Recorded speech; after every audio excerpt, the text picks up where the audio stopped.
Hello dear students, जय हिंद, वंदे मातरम। स्वागत है आप सभी का एक बार फिर से आपके अपने चैनल फिजिक्स टॉपर्स अकेडमी में। मैं हूं गौरव सिंह और आपके लिए लेकर आया हूं मैं 12th क्लास की फिजिक्स, जिसका है चैप्टर नंबर 1 और लेक्चर नंबर 8। ठीक है, और आज जो है हमारा very very very very most important topic board के लिए, जिसका नाम है निरक्षीय स्थिति पर वैद्युत क्षेत्र की तीव्रता। ठीक है, वैद्युत द्विध्रुव के कारण निरक्षीय स्थिति पर वैद्युत क्षेत्र की तीव्रता very very very most important. भाई इसको जरूर कर लें, सभी कॉपी और पेन लेकर बैठे और साथ साथ नोट करते जाइए, क्योंकि very very most important topic है बोर्ड के लिए। ठीक है, तो इसको बिल्कुल भी इग्नोर ना करें, कृपया सभी नोटबुक लेकर बैठे और पेन लेकर बैठे। ठीक है, चलिए देखिए हम क्या देख रहे हैं, वैद्युत द्विध्रुव के कारण निकाल रहे हैं हम वैद्युत क्षेत्र की तीव्रता। तो वैद्युत द्विध्रुव हमने ले लिया, देखो ये है हमारा वैद्युत द्विध्रुव। ठीक है, तो ये हमने नाम दे दिया इसको ए बी। सपोज कीजिए ये ए बी एक वैद्युत द्विध्रुव है। ठीक है, और जो कि -q और +q आवेश से मिलकर बना है। ठीक है, और इसका मध्य बिंदु जो है ये हमने O ले लिया। अब देखो दोनों आवेशों के बीच की दूरी कितनी होती है, 2l होती है। तो l हमारी दूरी ये हो जाएगी A से O तक की, और O से B तक की भी हमारी l हो जाएगी। तो टोटल A से B तक की दूरी कितनी आ गई, दोनों आवेशों के बीच 2l दूरी आ गई। अब देखो निरक्षीय स्थिति पर निकाल रहे हैं हम, किस पर निकाल रहे हैं, निरक्षीय पर। निरक्षीय क्या होती है, मध्य बिंदु से 90 डिग्री कोण बनाते हुए लंबवत रेखा खींच दीजिए। ठीक है, लंब रेखा खींचते चले जाओ, यही रेखा हमारी कहलाती है निरक्षीय रेखा। और निरक्षीय रेखा पर हम कोई भी बिंदु ले सकते हैं कहीं भी। सपोज करो मैंने ये ले लिया बिंदु, ये रहा हमारा P बिंदु। ठीक है, तो ये हो गया निरक्षीय स्थिति पर बिंदु हो गया ये, और इसी बिंदु पर हम क्या निकालेंगे, वैद्युत क्षेत्र की तीव्रता निकालेंगे। ठीक है, तो वही हो जाएगा हमारा निरक्षीय स्थिति पर वैद्युत क्षेत्र की तीव्रता। ठीक है, अब देखिए ये है हमारा P बिंदु, इस पर हमें तीव्रता निकालनी है। तो एक काम करेंगे, सबसे पहले A को P से मिला देंगे हम, और इसी तरीके से B को P से मिला देंगे हम। ठीक है, और देखिए ये जो P बिंदु लिया है हमने, मध्य बिंदु से स्मॉल r दूरी पर लिया, यानी O से P तक की दूरी कितनी है, r है। ठीक है, और ये दूरी हमारी L है और ये भी L है। और देखेंगे आपके यहाँ पर क्या बन रहा है, 90 का एंगल बन रहा है। ये क्या बन रहा है कि ये जो POB बन रहा है हमारा, एक समकोण त्रिभुज बन रहा है। ठीक है, समकोण त्रिभुज बन रहा है ये, और इस समकोण त्रिभुज के अंदर हम क्या देखेंगे कि ये जो है, ये रेखा है आपकी BP, जो रेखा है एक तरीके से कर्ण है। क्या है ये, कर्ण है। क्या है, कर्ण है। और कर्ण कैसे निकालते हैं हम, √ लंब का वर्ग, लंब कितना आपका r, लंब का वर्ग और प्लस आधार का वर्ग। आधार क्या हमारा L है, तो ये हमारा L हो जाएगा। ठीक है, तो आपने क्या निकाला, कर्ण बराबर √ लंब का वर्ग प्लस आधार का वर्ग। लंब क्या है आपका r है और आधार आपका L है। ठीक है, समझ में आ रहा है। इसी तरीके से आप इस पे आ जाइए, ये भी एक तरीके से क्या होगा, AP क्या होगा, कर्ण होगा ना। AP क्या है आपका, कर्ण है। ठीक है, और कर्ण कैसे निकालेंगे, फिर से √ लंब का वर्ग, लंब फिर से r हो जाएगा, लंब का वर्ग और प्लस आधार का वर्ग। आधार क्या रहेगा, L, यानी कि L², यानी r² प्लस L²। इसको मैं थोड़ा ठीक से लिख दे रहा हूँ, r² प्लस L²। ठीक है ना, तो कोई दिक्कत किसी को। तो मैंने यहाँ पर AP और BP निकाल दिए। ठीक है, तो यहाँ लिखेंगे हम पाइथागोरस प्रमेय से, पाइथागोरस। यहाँ की जगह आप एक काम कीजिए, यहाँ ना लिख करके यहीं आइए आप। ठीक है, यहाँ पर आइए। ठीक है, तो यहाँ लिखेंगे पाइथागोरस, पाइथागोरस प्रमेय से, प्रमेय से। ठीक है,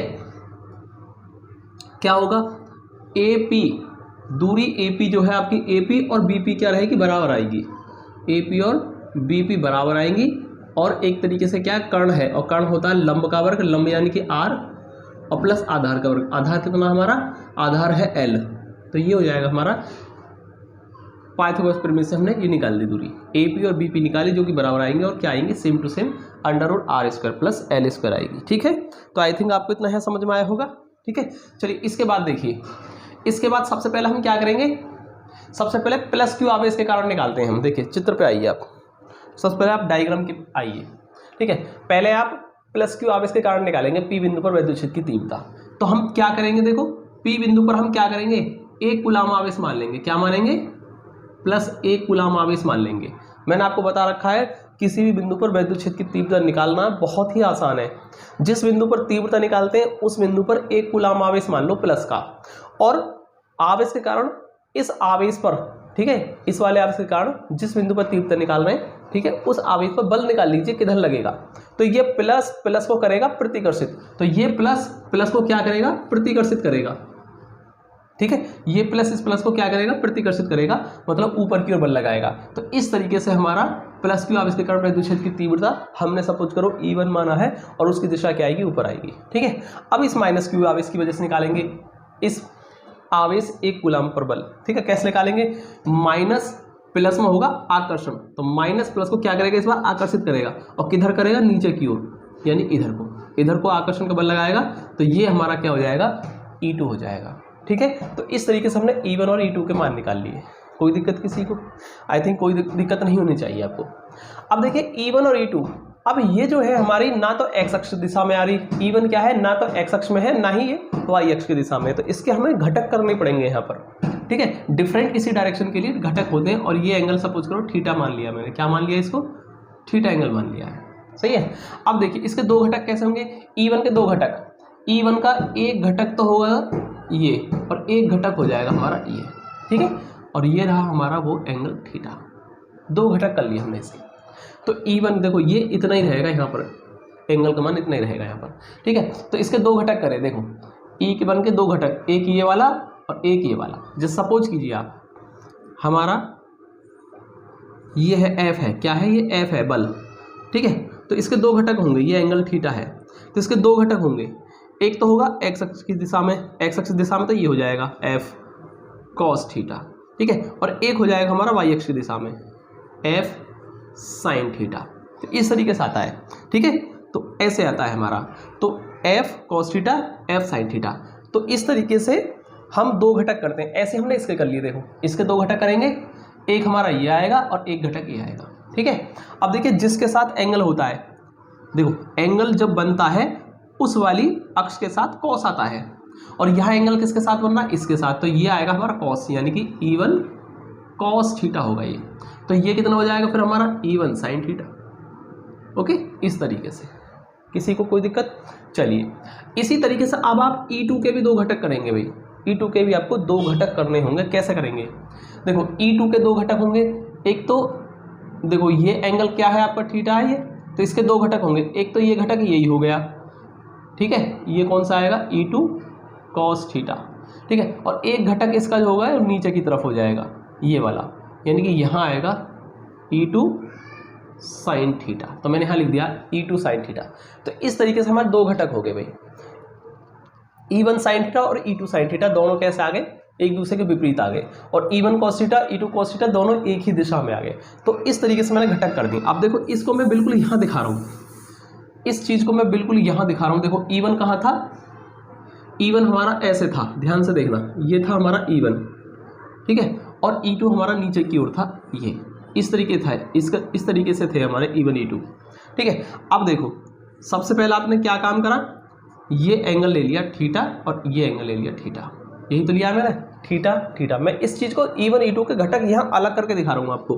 तो E1 के दो घटक करो, एक घटक ये आएगा और एक घटक आपका इधर आएगा। ठीक है, तो ये क्या आएगा, देखो जिसके साथ थीटा होता है उसके संग कॉस, यानी E1 का कॉस थीटा होगा, E1 कॉस थीटा घटक होगा, और ये वाला जो होगा E1 साइन थीटा घटक होगा। इसी तरीके से E2 के करिए, E2 का एक घटक तो इधर ही जाएगा और एक घटक आ जाएगा नीचे की ओर। ठीक है, क्योंकि ये इसकी दिशा ऊपर की ओर है, तो इसका साइन थीटा ऊपर की ओर जाएगा, और देखो ये वाला जो है ये नीचे की ओर जा रहा है, तो इसका साइन घटक जो जाएगा नीचे की ओर ही जाएगा। इस तरीके से याद रखते हैं ना, तो ये आएगा हमारा E2 साइन थीटा। अब देखिए सेम यही चीज़ मैंने आपको यहाँ दिखाई है, देखो E1 साइन थीटा ठीक ऊपर आ रहा है और E2 साइन थीटा ठीक नीचे की ओर आ रहा है, देखो ये रहा। ठीक है, ये रहा।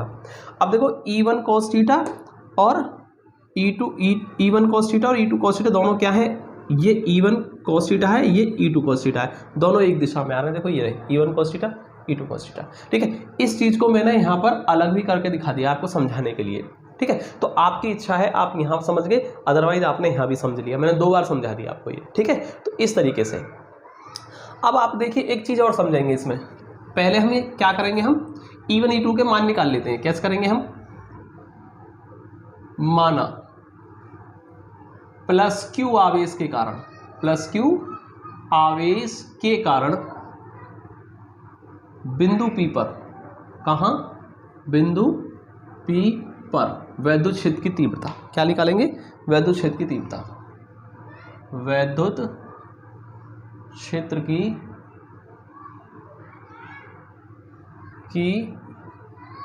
तीव्रता क्या मानी हमने? E1 प्लस क्यू आवश्यक कारण मैंने तीव्रता E1 मान रखी है, ठीक है। तो E1 का मान कैसे निकालेंगे? 1/4πε0 के, यही तो होता है 1/4πε0 के, अगर आप किसी माध्यम में कर रहे हैं तब के लिए ये, ठीक है। और वायु निर्वात में करेंगे तो आप के को हटा देंगे, आपकी मर्जी है के को लगाएं या ना लगाएं। अगर आप किसी माध्यम में कर रहे हैं तो यहाँ के लेके चलेंगे आप, कैपिटल के। और अगर आपने लिख दिया है कि भाई हम इसको कहाँ कर रहे हैं, वायु या निर्वात के अंदर कर रहे हैं, तो इस के की वैल्यू को हटा दीजिए, क्योंकि के का मान 1 होता है, ठीक है। तो सपोज करो मैं वायु निर्वात में कर रहा हूँ, तो यहाँ के को नहीं लिख रहा हूँ मैं, ठीक है, के को मैं नहीं लिख रहा हूँ, वायु निर्वात के लिए कर रहा हूँ मैं। तो 1/4πε0 और क्या होता है Q/r², Q/r², r मतलब दूरी, कौन सी दूरी आएगी? देखो प्लस क्यू आर से कारण पी बिंदु को निकाल रहे हैं, तो प्लस क्यू से पी तक की दूरी कितनी है? अंडर-रूट, यानी कितनी है? बीपी दूरी है, बीपी दूरी और अंडर-रूट r² प्लस l²। तो बीपी कितनी है हमारी? ये लिखी हुई है, यहाँ से भी देख सकते हैं, अंडर-रूट r² प्लस l² का होल स्क्वायर, 1/4πε0 क्यू बटे दूरी का वर्ग, और दूरी कितनी है? ये है आपकी स्क्वायर, ठीक है। अब इसको ना एक काम कर लीजिए आप, इस वैल्यू को तो मान लीजिए स्मॉल के, क्या मान लेते हैं इसको? स्मॉल के, क्योंकि बार बार इस वैल्यू को लिखना थोड़ा सा क्या रहेगा, ठीक है, दिक्कत करेगा ये, इसलिए हम इसको थोड़ी देर के लिए स्मॉल के मान लेते हैं और बाद में इस के की वैल्यू को दोबारा यही रख देंगे, लास्ट में रख देंगे इस वैल्यू को उठा करके। तो इसको मैंने के मान लिया है, ठीक है, स्मॉल के और क्यू अपॉन ये जो वैल्यू देखो स्क्वायर सेंटर रूट खत्म, यानी r² प्लस l² रह जाएगा आपका ये, और इस वैल्यू को मान लेंगे आप के, ठीक है। और यहाँ मानेंगे आप जहां स्मॉल के बराबर है 1/4πε0, ये माना मैंने, ठीक है। इस तरीके से मैंने इसको हटाकर के लिख दिया है और स्क्वायर सेंटर रूट खत्म, तो ये बचेगा। इस तरीके से हमारा E1 का मान निकला। अब आप क्या करेंगे? प्लस क्यू आवेश के कारण निकाला, अब निकालेंगे माइनस क्यू आवेश के कारण। माइनस क्यू आवेश के कारण, आवेश के कारण बिंदु P पर, बिंदु P पर वैद्युत क्षेत्र की तीव्रता, वैद्युत क्षेत्र की तीव्रता, उसको मैंने E2 मान रखा है। कैसे निकालेंगे? सेम वही 1/4πε0। वायु निर्वात के लिए के को लिखने की आवश्यकता नहीं, क्योंकि के की वैल्यू 1 होती है, और अगर किसी माध्यम में करें तो यहाँ भी कैपिटल के लिखना आपको जरूरी है, ठीक है। और क्या आएगा? Q बटे दूरी का वर्ग, दूरी कितनी है देखो, माइनस क्यू आवेश के कारण निकालना है P बिंदु पर, यानी कि AP दूरी चाहिए आपको, और AP दूरी भी कितनी है आपकी? सेम है, अंडर-रूट r² प्लस l², ठीक है। और इसका करना है आपको क्या? होल स्क्वायर, क्योंकि फॉर्मूला क्या होता है 1/4πε0 क्यू बटे दूरी का वर्ग, दूरी कितनी है? इतनी, और इसका स्क्वायर। अब स्क्वायर से अंडर रूट खत्म, यानी E2 का जो मान निकल के आएगा एक तरीके से, और इस वैल्यू को हम फिर से क्या मान रहे हैं? के मान रहे हैं, स्मॉल के क्यू बटे और स्क्वायर से अंडर रूट खत्म, यानी r² प्लस l², ठीक है जी। ये आ गई आपकी समीकरण नंबर 2। और यहाँ भी क्या मानेंगे? जहाँ माना, ये माना और लिख देना है हम, माना, ठीक है, क्योंकि हमने माना है, खुद माना है। जहाँ माना स्मॉल के बराबर 1/4πε0, ठीक है। इतना समझो आप, 1 और 2 इक्वेशन आपने निकाल ली। अगर 1 और 2 इक्वेशन निकल गई तो आगे आसान हो जाएगा अब आपके लिए, ठीक है। आगे देखो, एक लाइन और देखेंगे हम, समीकरण 1 व 2 से, समीकरण 1 और 2 से देखिए, E1 का मान KQ/r² प्लस l², और E2 का मान KQ/r² प्लस l²। यानी आप देख रहे हैं E1 और E2 के वैल्यू जो आ रही है, क्या आ रही है? सेम आ रही है। E1 की वैल्यू भी इतनी है और E2 की वैल्यू भी इतनी है, दोनों की वैल्यू सेम आ रही है। जब सेम आ रही है तो आप क्या लिखेंगे? समीकरण 1 और 2 से E1 बराबर E2, मतलब E1 और E2 दोनों क्या आ रही हैं? बराबर बराबर आ रही हैं, ठीक है। E1 का मान और E2 के मान बराबर है, और ये बहुत ध्यान रखने वाली बात है कि E1 और E2 के मान बराबर आ रहे हैं, इसका यूज होगा आगे चल के। ठीक है, आई थिंक आपको इतना समझ में आया होगा। ठीक है, तो यहाँ तक आप नोट करें, स्क्रीनशॉट लेना चाहें तो स्क्रीनशॉट ले लीजिए, अदरवाइज आप लिखना चाहें तो वीडियो को रोक करके यहाँ तक लिख लीजिए। मैं मिटा रहा हूँ, रफ कर रहा हूँ यहाँ से आगे। ठीक है, क्योंकि अभी लेंथी डेरिवेशन है, अभी ये कई बार मिटाना पड़ेगा मुझे। सही है, चलिए तो मैं रफ कर दूँ अब इसको।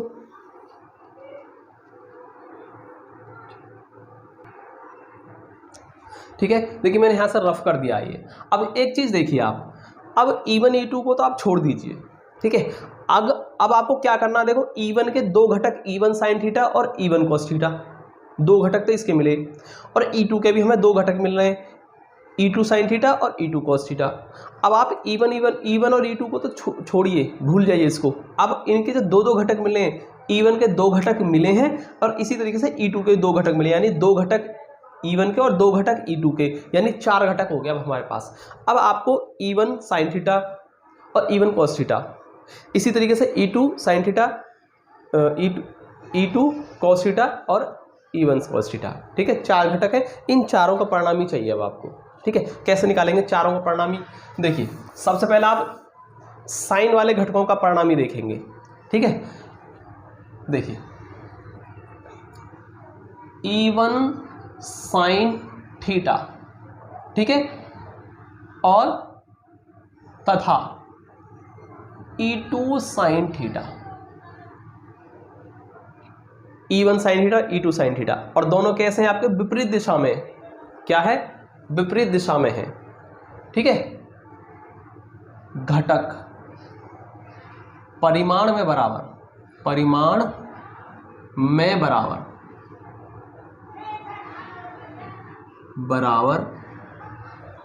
तथा दिशा में विपरीत है, दिशा में विपरीत है, अतः यह एक दूसरे को निरस्त कर देंगे, एक दूसरे को निरस्त कर देंगे। ठीक है, क्योंकि E1 बराबर E2 है। देखिए अब देखो E1 साइन थीटा और E2 साइन थीटा। अब आप एक चीज देखिए, E1 E2 को हटाकर हम E1 लिख सकते हैं ना, देखो दोनों बराबर आ रहे हैं ना, E2 हमारा E1 के बराबर है, इसलिए E2 की जगह थोड़ी देर के लिए मैं E1 लिख देता हूं, क्योंकि E2 मेरा E1 के बराबर है। तो E2 साइन थीटा, इसको मैं E1 साइन थीटा भी लिख सकता हूं या नहीं लिख सकता हूं, क्यों, क्योंकि मैंने E2 को हटाकर E1 लिख दिया, क्यों, क्योंकि E2 E1 बराबर है। तो क्यों ना हम E2 को हटाकर E1 लिखते हैं। तो अब देखिए ये भी E1 साइन थीटा हो गया और ये भी E1 साइन थीटा हो गया। अब दोनों देखिए E1 साइन थीटा परिमाण में दोनों बराबर है, और लेकिन दिशा क्या है, विपरीत, ये ऊपर को और ये नीचे को। और मैंने बताया ना विपरीत दिशा में होते हैं तो एक दूसरे को घटा देते हैं। विपरीत दिशा के लिए हमेशा घटाइए, परिणामी निकालने की घटाइए, परिणामी निकालने के लिए हमेशा घटाइए विपरीत दिशा के लिए। तो ये दोनों विपरीत दिशा में। अब E1 साइन थीटा में से E1 साइन थीटा को ही घटाएंगे आप, तो दोनों बराबर होने की वजह से क्या होगा, घट के 0। भाई सपोज करो E1 साइन थीटा का मान 5 है और E1 ये भी E1 साइन थीटा है, मतलब ये भी 5 है, तो 5 माइनस 5 क्या होगा, कट के 0। इसी तरीके से इसको घटाएंगे तो सेम चीज में से सेम चीज घटाएंगे तो क्या हो जाता है, 0। तो विपरीत दिशा के लिए हमेशा घटाइए, इसमें से सेम चीज को घटाएंगे तो घट के 0 आ जाएगा। इसलिए मैंने दोनों को काट दिया, मतलब निरस्त हो गए। तो अब हमारे चार घटकों में से दो तो घटक कैंसिल हो गए, बचे हमारे भी दो घटक, कौन से, E1 cos थीटा और E2 cos थीटा। भाई चारों में से दो तो हमारे ऑलरेडी अपना आप ही खत्म होंगे, बराबर और विपरीत होने के कारण। ठीक है, अब बचे ये खत्म नहीं होंगे, क्यों, क्योंकि दोनों एक ही दिशा में। अब मैंने आपको बता रखा जब दोनों चीजें एक ही दिशा में हो तो जुड़ जाती है। सपोज करो ये 5 है और ये भी 5 है, तो जुड़ कर कितना आएगा, 10 आ जाएगा, यानी 5 + 5। तो एक दिशा के लिए हमेशा जोड़िए, अलग अलग दिशाओं के लिए हमेशा घटाइए। ये अलग दिशा में थे, बराबर थे, सेम में से सेम घटाना पड़ेगा, कट के 0। ये दोनों एक ही दिशा में, अगर ये भी विपरीत होते तो ये भी कट जाते, बट ये दोनों एक दिशा में होने के कारण ये दोनों जुड़ जाएंगे। तो आपका परिणामी कैसे निकलेगा, अब लिखेंगे हम, अतः बिंदु P पर परिणामी तीव्रता E मान लेते हैं उसको। कैसे निकालेंगे हम, दोनों को जोड़ के निकलेगा, E1 cos theta plus E2 cos theta. अब फिर से इसमें क्या करेंगे हम, E1 cos थीटा तो है ये, प्लस इस E2 को हटाकर फिर से E1 लिखेंगे। जैसे यहाँ E2 को हटाकर E1 लिखा था, ऐसे इसमें E2 को हटाकर E1 लिखेंगे, तो E1 cos थीटा ही लिखेंगे इसको। और यहाँ लिख देंगे कि भाई E1 और E2 हमारे क्या है, बराबर है। इसीलिए मैंने यहाँ पर भी E2 को हटाकर E1 लिख दिया है। तो E का मान कितना आ जाएगा हमारा, E1 cos थीटा और E1 cos थीटा, यानी कि 2E1 cos थीटा हो गया। ये हो जाएगी हमारी समीकरण नंबर 3। तो इस तरीके से हमने समीकरण नंबर 3 निकाल ली। तो अब आप बताइए समीकरण नंबर 3 तक किसी को कोई दिक्कत कैसी भी, ठीक है, नहीं है ना। अब देखिए ये जो समीकरण 3 है इसमें 2 आ रहा है, E1 आ रहा है, cos थीटा आ रहा है। देखो E1 का मान तो हमारे पास लिखा हुआ है, ये रहा E1 का मान तो हमारे पास लिखा हुआ है। तो E1 की जगह पर तो हमारा ये मान उठ के लिख जाएगा, समीकरण 1 से मान उठ करके E1 की जगह आ जाएगा। बट इसमें cos थीटा और आ रहा है, तो cos थीटा आप कहाँ से निकालेंगे, cos थीटा निकालेंगे किसी भी एंगल से निकाल लो, इससे निकाल लो या इससे निकाल लो, किसी भी एंगल से cos थीटा और निकालना है। तो E1 का मान है हमारे पास, cos थीटा नहीं, हम एंगल से cos थीटा का मान निकाल लेते हैं और E1 का और cos थीटा के मान को रख करके इसको आगे बढ़ा देंगे, सॉल्व कर देंगे, ठीक है। अब देखिए मैं इसको यहाँ से इसको रफ कर देता हूँ, क्योंकि इसका काम तो आपने समझ लिया क्या है, अब इसकी ज़रूरत नहीं है, मैं इसको यहाँ से रफ कर देता हूँ, ठीक है, यहीं कर देता हूँ मैं इसमें आगे का।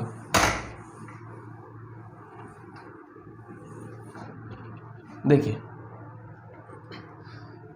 इधर ध्यान से देखेंगे, त्रिभुज कौन सा, आप एक काम करो इसको ले लो, AOP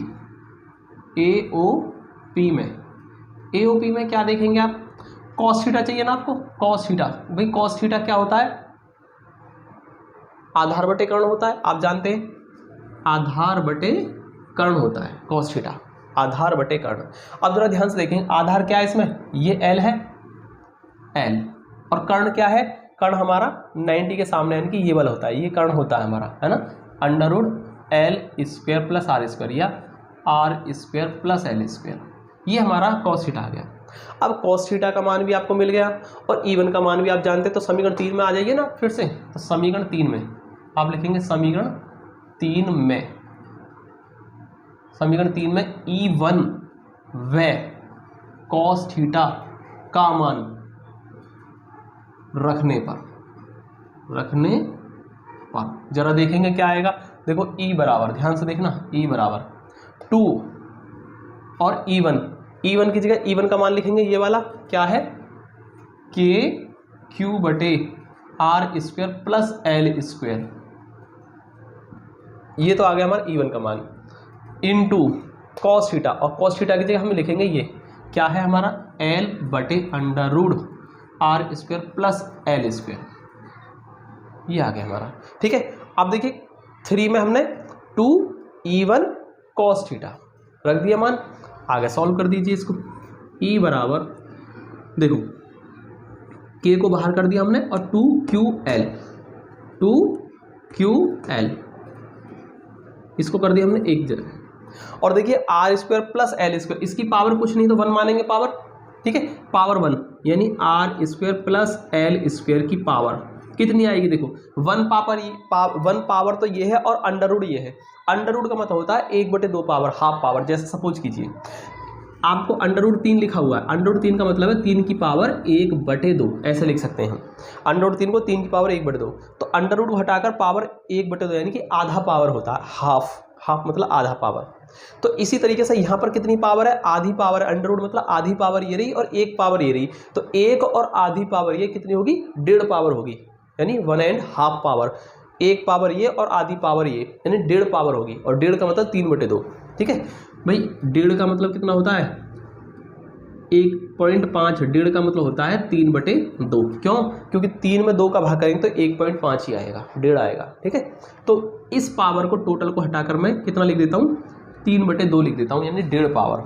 समझ में आ गया आपको, देखिए दोबारा समझ लो, R² प्लस L² की पावर आधा, सॉरी 1, R² प्लस L² की पावर 1, R² प्लस L² की पावर आधी, तो 1 पावर ये, आधी पावर ये, यानी कि 1.5 पावर होगी, और 1.5 का मतलब होता है 3/2। समझ में आया। तो अब आपको यहाँ तक कोई दिक्कत नहीं हो रही होगी, आगे समझिए इससे आगे क्या करेंगे हम। अब मैं इसको यहाँ से फिर से रफ कर देता हूँ भाई, ध्यान से देखना।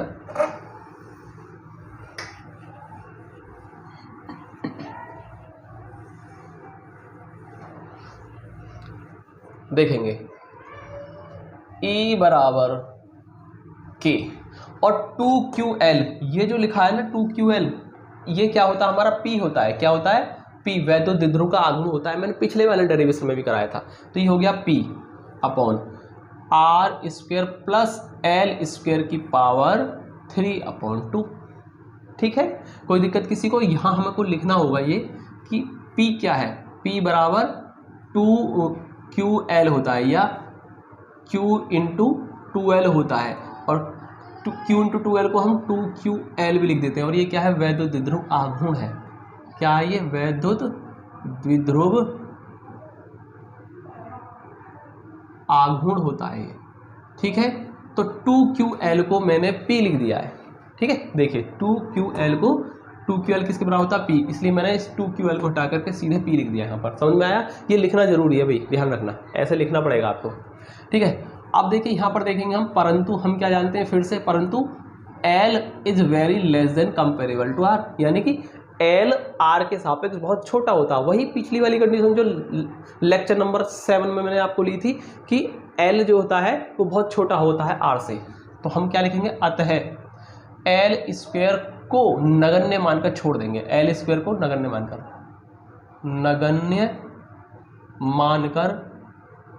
छोड़ने पर छोड़ देंगे इसको L को फिर से हम। तो E बराबर कितना हो जाएगा? K P upon R square. तो ब्रैकेट में L को हमने छोड़ दिया, L को जब हमने 0 मान लिया यानी कि छोड़ दिया, तो R स्क्वायर ही तो रहेगा ब्रैकेट के अंदर, और पावर 3/2 है ही ऑलरेडी इसकी। ठीक है, इस तरीके से। और देखिए इसको क्या करेंगे हम? E बराबर K P अपॉन, देखो इस पावर 2 से ये वाली पावर 2 खत्म है, तो R की पावर कितनी रहेगी? केवल 3 पावर रहेगी। पावर 2 है, यहाँ 3/2 है, इस 2 से ये 2 खत्म हो जाता है, तो R की पावर 3 रह गई है। ठीक है, इतना आपको समझ में आया। इसके आगे आप एक काम करेंगे, थोड़ा सा और इसको आगे बढ़ा देंगे। क्या करेंगे भाई? हमने स्मॉल k की वैल्यू क्या मानी थी? स्मॉल k की वैल्यू क्या मानी थी स्टार्टिंग में? 1/4 पाई एप्सिलॉन नॉट मानी थी, है ना। इस वैल्यू को हमने स्मॉल k लिखा था। अब फिर से क्या करेंगे? लास्ट में k की जगह फिर से ये वैल्यू रख देंगे, रखने पर। ठीक है, रख दीजिए फिर से। तो E बराबर कितना हो जाएगा? k की वैल्यू 1/4 पाई एप्सिलॉन नॉट हो गई, और कितनी हो जाएगी? P अपॉन R की पावर 3। तो इस तरीके से हमारा डेरिवेशन कंप्लीट हो गया। ठीक है, ये तो है वायु निर्वात के लिए। अब अगर आप माध्यम में चाह रहे हैं तो माध्यम के लिए क्या लगाएंगे? यहाँ k लगा देंगे। यदि माध्यम का परावैद्युतांक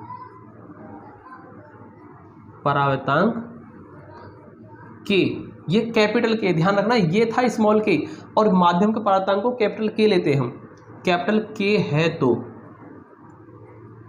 ठीक है, तो क्या करेंगे हम? E बराबर 1/4 पाई एप्सिलॉन नॉट, और यहाँ पर आता है ये K, कैपिटल K यहाँ आता है K, ध्यान रखना, और P अपॉन R की पावर 3। तो ये आपको P लिखना यहाँ ज़रूरी है। ये हो गया। तो इस तरीके से ये तो आएगा वायु या निर्वात के लिए। ये कहाँ के लिए? वायु या निर्वात के लिए। मैंने स्टार्टिंग में ही बताया था आपको कि वायु या निर्वात के लिए यहाँ पर K नहीं लेते हम, वायु या निर्वात में आएगा ये रिलेशन। जब वायु निर्वात में कर रहे हैं तो तब आएगा, और किसी माध्यम में कर रहे हैं तो माध्यम का परावर्तांक K लेना जरूरी है। तो यहाँ पर मैंने K लगा दिया बस। तो ये दोनों ही फॉर्मूले आपके क्या हो गए? परिणामी फॉर्मूले निकल के आ गए। ठीक है, आई थिंक आपको समझ में आया होगा। और आप वीडियो को फिर से दोबारा से देख लीजिए, कोई दिक्कत नहीं। एक एक स्टेप मैंने समझाया, एक बार में समझ हो सकता नहीं आया हो, आप इसको दोबारा देखेंगे, बिल्कुल क्लियर समझ में आएगा। और प्रैक्टिस जरूर करनी है आपको, बिना प्रैक्टिस के कभी नहीं आएगा, ध्यान रखना। बिना प्रैक्टिस के ये डेरिवेशन कभी आपके समझ में आ ही नहीं सकता। मैं चैलेंज दे रहा हूँ, चैलेंज है मेरा कि अगर बिना प्रैक्टिस के आप समझ जाएँ तो नहीं समझ सकते। ठीक है, हम पढ़ते थे, हमने भी कई बार करके देखा था, तब हमारे समझ में आया था। ठीक है, तो मेहनत में कभी भी पीछे मत हटिए, मेहनत आप ज़रूर कीजिए। ठीक है, पहले आप इसको 2-3 बार कीजिए, उसके बाद अगर कोई प्रॉब्लम है तो आप मुझे कमेंट करके बता दें। मैं इस डेविसन को फिर दोबारा से भी करा दूंगा, ऐसा नहीं है कि मैंने एक बार करा दी तो मैं दोबारा नहीं कराऊँ, मैं इसको दोबारा भी करा दूंगा अगर आप कमेंट करके बताएंगे सर हमें समझ में नहीं आ रहा। लेकिन उससे पहले आप कम से कम इसको 3 बार जरूर करके देखें, तो वीडियो को दोबारा देख लीजिए, आराम से क्लियर समझ में आएगा। एक एक स्टेप बताया मैंने, छोड़ा कुछ नहीं है इसमें, ठीक है। चलिए इतना कर लीजिए, मिलते हैं अगले वीडियो में लेक्चर नंबर 9 में। जय हिंद।